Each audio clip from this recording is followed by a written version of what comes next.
Present మనం గాంధీ భవన్ లో ఉన్నాం. గాంధీ భవన్ లో మనం చూసుకోవడం జరిగింది ఇందాక హడావిడైనటువంటి వాతావరణం. ఈ రోజు రాహుల్ గాంధీ గారి యొక్క జన్మదిన వేడుకల్ని ఇక్కడ కాంగ్రెస్ పార్టీ రాష్ట్ర స్థాయి నేతలంతా కూడా ఈ రోజు గాంధీ భవన్ లో కనబడతా ఉంది. ఒక హడావిడైనటువంటి వాతావరణం. 10 సంవత్సరాల్లో తెలంగాణ రాష్ట్రంలో ఇంత అంగరంగ వైభవంగా చూసినటువంటి సంబరాలు మనకు లేవు. ఈ రోజు పెద్ద ఎత్తున భారీ కటౌట్లు, రక్తదాన శిబిరాలు, డీజే సౌండ్లు, ఈ సంబంధించినటువంటి వ్యవహారాలతోటి గాంధీ భవన్ అంతా కూడా ఈ రోజు ముస్తాబు కావడం జరిగింది. మనతో పాటు మెట్టు సాయి సంబంధించినటువంటి మరో పక్కన ఫిరోజ్ ఖాన్ గారు ఇద్దరు లీడర్లతో కూడా మాట్లాడేటువంటి ప్రయత్నం అయితే చేద్దాం. అలా చెప్పండి, ఈ రోజు పెద్ద ఎత్తున కూడా సంబరాలు చేసుకోవడం ఎలా అనిపిస్తా ఉంది ఈ రోజు గాంధీ భవన్ లో? ఫెస్టివల్ వాతావరణం ఉన్నది. ఎట్లా కనిపిస్తుంది అంటే రంజాన్ పండుగ, దీపావళి, హోలీ, దసరా అన్నీ కలిస్తే ఎట్లా ఉంటుంది హంగామా, క్రిస్మస్ అట్లా హంగామా కనిపిస్తున్నది. అండ్ కాంగ్రెస్ పార్టీకి రాహుల్ గాంధీ ప్రిన్స్ అండ్ ఇండియాకి ఒక hope of the nation. Rahul Gandhi గురించి అందరు ప్రే చేస్తున్నారు. ఎందుకంటే ఇవాళ సిచ్యువేషన్ ఎట్లా ఉన్నది, మొత్తం ఇండియాలో మనం చూస్తే డివైడ్ అండ్ రూల్ ఉన్నది. ఒకవేళ యునైటెడ్ లీడ్ రావాలి, కాన్స్టిట్యూషన్ ప్రాపర్గా అమలు కావాలి, సామాజిక న్యాయం దొరకాలి, ఒక కామన్ మ్యాన్, ఆర్డినరీ మ్యాన్కి జస్టిస్ దొరకాలి, ఇంకా ఆపర్చునిటీ దొరకాలి అంటే కాంగ్రెస్, రాహుల్ గాంధీ. అట్లాంటి వాతావరణం అయిపోయింది. అన్ఎంప్లాయ్మెంట్ పోవాలి, ప్రైస్ హైక్ తగ్గాలి, డిక్టేటర్షిప్ పోవాలి. అండ్ ఇండియా స్లోగన్ ఏం, టోటల్ వరల్డ్లో అనేకతాలో ఏకతా, యూనిటీ ఇన్ డైవర్సిటీ, అది రావాలి. గంగా జమున తహజీబ్ ఉండాలి. ప్రతి ఒక్క కులం మతంకి సేమ్ ఈక్వల్ రెస్పెక్ట్, ఆపర్చునిటీ ఉండాలి. సో అందరు హోప్స్ రాహుల్ గాంధీ మీద ఉన్నది. అండ్ దానికోసం ఇవాళ ప్రతి ఒక్క కాంగ్రెస్ కార్యకర్త అండ్ ఆర్డినరీ కామన్ మ్యాన్, నేను అందరికీ అడిగిన, చిన్న పిల్లలు చెప్తున్నారు రాహుల్ గాంధీ ఇవాళ బర్త్డే అని. ఎంత గొప్పగా చెప్తున్నారు. సీనియర్ సిటిజన్స్కి తెలుసు, వేరే వాళ్ళకు తెలుసు, కానీ చిన్న పిల్లలు రాహుల్ గాంధీ బర్త్డే అంటే ఎంత గొప్ప పేరు సంపాదించుకున్నారు. సో ఇదే సేమ్ అపోజిషన్ పార్టీ కానీ మా అపోనెంట్స్ కానీ పప్పు చెప్పిన వ్యక్తి నిప్పు అయిపోయినాడు. సో అది మా అందరికీ సంతోషం. So bottom of our heart wishing Rahul Gandhi happy birthday. And జై సోనియమ్మ, జై రాహుల్ గాంధీ, జై రేవంత్ రెడ్డి, జై కాంగ్రెస్, జై హింద్. 10 సంవత్సరాల పాటు గాంధీ భవన్ లో మనం చూసుకోవడం జరిగింది. అంటే ప్రభుత్వం లేదు, కాంగ్రెస్ పార్టీ కూడా పెద్దగా కార్యక్రమాలు చేసినటువంటి దాఖలు కూడా కనపడలేదు. ఈసారి ఇంత పెద్ద ఎత్తున మీ కాంగ్రెస్ పార్టీ ఆధ్వర్యంలో ఈ సంబరాలు జరపడం మీరు ఏ విధంగా ఫీల్ అవుతా ఉన్నారు? వినండి, ఎవ్రీ టైం చేసేది, కానీ ఇప్పుడు మీ అందరు ఫోకస్ ఎక్కువ ఉన్నది. ఎందుకంటే మేము ప్రభుత్వంలో వచ్చినాం కదా, ఏమేమి చేస్తామని మీ ఫోకస్ ఉన్నది. లేకుంటే ఆల్వేస్ రాహుల్ గాంధీ బర్త్డే ఇట్లనే మేము సెలబ్రేట్ చేస్తున్నాం.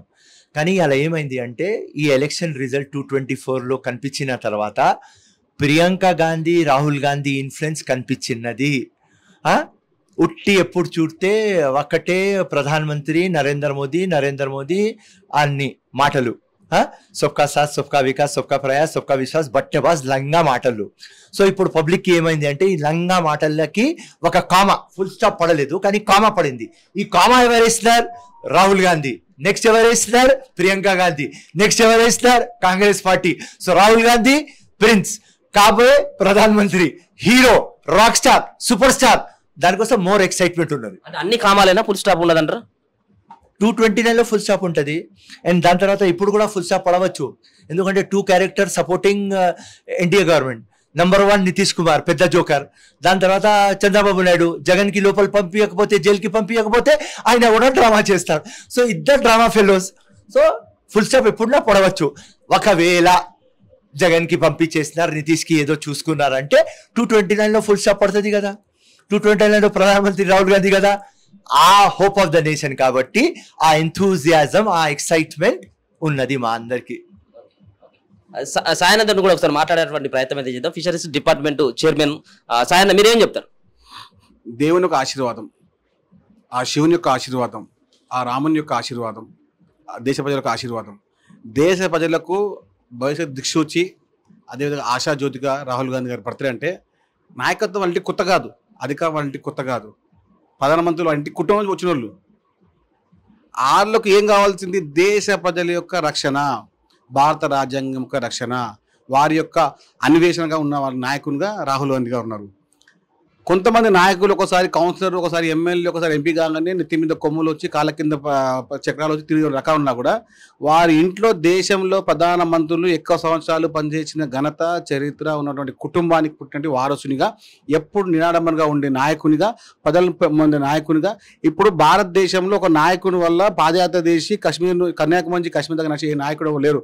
అప్పుడు స్వామి సరంజ సరస్వతి గారు అప్పుడు భారతదేశాన్ని మూసా చుట్టారు. అదే వారి యొక్క ఆశీర్వాదంతోనే ఇప్పుడు కన్యాకుమారి కాశ్మీర్ పోయిన చరిత్ర రాహుల్ గాంధీ గారిది.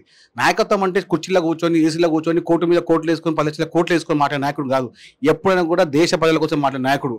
ఒకసారి మీరు చూడొచ్చు, రాముణ్ణి అడవికి పంపిన తర్వాత ఏ విధంగా బాధపడిన చరిత్ర అప్పుడు భారతదేశంలో ఉన్నదో, ఇప్పుడు కాంగ్రెస్ పార్టీ రాకపోవడం వల్ల కూడా అదే బాధ ఉన్నారు. ఇప్పుడు మీరు చూడొచ్చు, ఎప్పుడైతే మంత్రివర్గం ఏర్పడిన తర్వాత ఇంకొక 2 రోజులు, ఇంకా వారం తర్వాత పెట్రోల్ ఎట్టుంటుంది, డీజిల్ ఎట్టుంటుంది అది చూడొచ్చు. దేశానికి కాంగ్రెస్ పార్టీ దిక్సూచి, దేశానికి రాహుల్ గాంధీ దివ్య సూచి. ఇది నిజం, ఇది నిజం. ఈ గాంధీ భవన్ లో జరుగుతున్నటువంటి సంబరాలు, రాహుల్ గాంధీ బర్త్డే సంబంధించినటువంటి దాంట్లో మీ యొక్క పార్టిసిపేట్ ఎట్లా ఉండదు? గత 12 సంవత్సరాల నుంచి యువజన కాంగ్రెస్ అధ్యక్షుడు నేను పనిచేసిన, అదేవిధంగా ఇప్పుడు ఫిషర్మెన్ కాంగ్రెస్ అధ్యక్షుడు పనిచేస్తున్నా.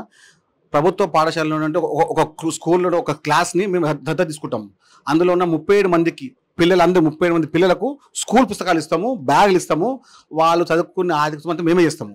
అది గత 12 సంవత్సరాలు మేము చేస్తున్నాము. ఇది చేసాము. పిల్లలకు ఎప్పుడు సేవా కార్యక్రమంలో ఆయన మాట ద్వారా, రాహుల్ గాంధీ గారి మాట ద్వారా సేవా కార్యక్రమం ముందుంటాము. ముఖ్యంగా ఎవరికి ఏ ఆపద ఉన్నా కాంగ్రెస్ పార్టీ కార్యకర్తలుగా మేము ముందే ఉంటాము. రాహుల్ గాంధీ గారి యొక్క సూచనల మేరకు, ఆయన ఆలోచన మేరకు నాయకత్వాన్ని పెంచుకునే విధంగా, ప్రజలకు అందుబాటులో ఉండే విధంగా, నాయకత్వాన్ని ఎప్పుడు పెంచే విధంగా మేము ముందుంటామని చెప్పి రాహుల్ గాంధీ ఉన్నారు. వారి యొక్క మార్గదర్శనమే మాకు నాయకత్వం. ఆయన చూపిన ప్రతి బాటే మాకు నాయకత్వం. రాహుల్ గాంధీ గారు ప్రతి సంవత్సరం కొన్ని వేల మంది నాయకత్వాలుగా చూపిస్తున్న నాయకత్వానికి ఈరోజు జన్మదినం అంటే మాకు అందరికి ఆశ దినం. ఒక నాయకుని పుట్టినరోజు అంటే మాకు ఒక పండుగలాగా. ప్రజలు చెప్పినట్టు ఏమైంది, గత 10 మేము చేస్తున్నాం కానీ మీరు చూస్తలేరు. ఇవి అధికారంగా చూశారు. చాలా చాలా ధన్యవాదాలు అన్న. ఎలా చూడవచ్చు, ఇక్కడ 10 సంవత్సరాల కాల నుంచి కొంత కార్యక్రమాలకు దూరంగా ఉందా, లేకపోతే ఇప్పుడు 10 సంవత్సరాల తర్వాత ఇంత పెద్ద ఎత్తున ఇట్లాంటి సంబరాలు చూస్తా ఉన్నాం? ప్రభుత్వం, మీ కాంగ్రెస్ పార్టీ ప్రభుత్వం అధికారంలో రావడంతో ఇంత పెద్ద ఎత్తున సంబరాలు జరుపుతా ఉన్నారని అనుకోవచ్చా? రాహుల్ గాంధీ గారి వేడుకలు ఈ రోజు కొత్తగా కాదు. రాహుల్ గాంధీ గారి వేడుకలు హైదరాబాద్ నగరంలో ప్రతి సంవత్సరం కూడా జరుపుతాం మేము. ఈసారి ప్రభుత్వం వచ్చినందుకు మీకు అట్లా అనిపిస్తుంది కానీ మేమందరం కూడా కాంగ్రెస్ పార్టీ యొక్క కార్యకర్త రాహుల్ గాంధీ గారి జన్మదిన వేడుకలు గత 20 సంవత్సరాల నుంచి హైదరాబాద్ నగరం జరుగుతున్నాం. ఈ రోజు రాహుల్ గాంధీ గారి వేడుకలు ఇంత పెద్ద ఎత్తున కూడా జరపడానికి ముఖ్య కారణం ఏంటంటే, గత ఎలక్షన్స్ లో రాహుల్ గాంధీ గారు ఏదే విధంగా అయితే కష్టపడి ఈ రోజు భారతదేశంలో కాంగ్రెస్ పార్టీ పుర వైభవం తీసుకొచ్చిందో మనం అందరం చూసాం. రాహుల్ గాంధీ గారు నాలాంటి ఎంతో మంది యువకులను ఈ రోజు కాంగ్రెస్ పార్టీలో నాయకులను చేసిండు. రాహుల్ గాంధీ గారి నాయకత్వంలో మేమందరం ఈ రోజు ఇంతవరకు వచ్చినాం. అందుకోసమే ఇంకా ఇది కాదు, ఇంకా అవకాశం వస్తే ఇంకా పెద్ద ఎత్తున కూడా చేస్తాం.